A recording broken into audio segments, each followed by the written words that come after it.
hapon po sa inyong lahat. Ngayong araw po magtatanong po tayo tungkol sa salita ng tao.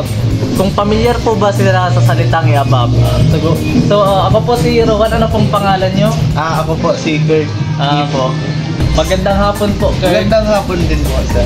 Familiar ka po ba sa salitang i-above? Opo, familiar sa akin ang salitang i-above. Sa tingin mo, anong ibig sabihin ng salitang i-above? Babae. I-above. Ikaw naman po, Kuya. Ano pong pangalan niyo, Kuya? Ako po si Shiro Petalino. Shiro, familiar ka po ba sa salitang i-above? Oo, familiar ako. Sa tingin mo, anong ibig sabihin ng salitang i-above? Ang i-above, binaligtad na babae. Ano pong pangalan niyo po, sir? Ako po si Jomar Estravilla. Kuya Jomar, familiar ka po ba sa salitang i-above? Oo. Sa tingin mo po, ano pong ibig sabihin ng salitang i-above? Ang i-above ay isang panalo.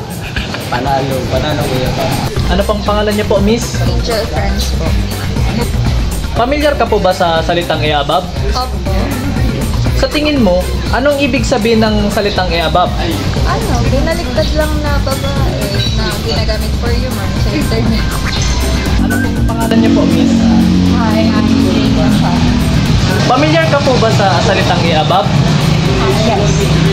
Sa tingin mo po, anong ibig sabihin ng salitang i-above? Babae.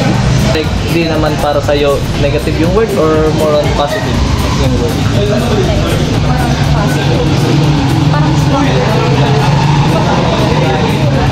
Familiar ka po ba sa salitang i-above? Opo. So, sa tingin mo po, ano pong ibig sabihin ng salitang i-above?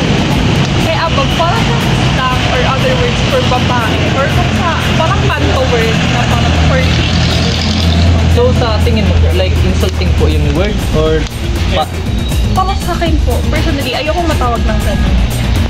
Kung sa iba siguro, okay lang. Sa akin hindi. So, I guess